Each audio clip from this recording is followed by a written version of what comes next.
Everybody knows about knives. Well, I don't know about you, but I'm always using knives in my kitchen. Usually when you're cutting something, you use a knife and you cut it like this. You can also cut something like this, and also like this, and even like this. No. Oh no! You. But when I'm crushing garlic, I cut it like this. Oh no! My knife broke. Gosh, what's a girl to do? I wish I knew the math behind it. Lucky for you, we do. Rachel's knife broke when she was trying to crush the garlic. Why did this happen? Well, let's assume the knife is a rectangle and has steel going all throughout it. Its height will be here, length here, and width here. Remember, Rachel's hands were located on opposite sides of the knife, with the garlic clove in the middle, making the free body diagram look like this.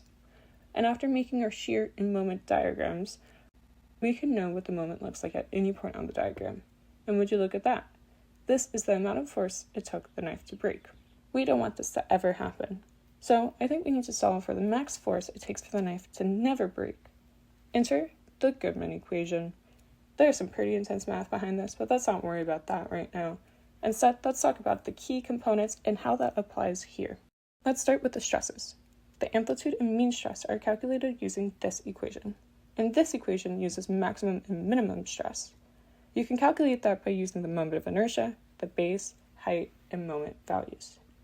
Now, Rachel, we're solving for the maximum force the knife can use for ever. So let's zone in on the moment here. Moment is equal to force times length. Since we have the maximum moment in this equation, that is what we're really solving for. So the next component is the endurance limit. The endurance limit is the max stress a material can withstand for an infinite life.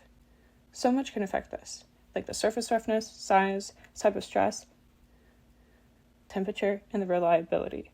So we put all these factors into an equation to solve for this component.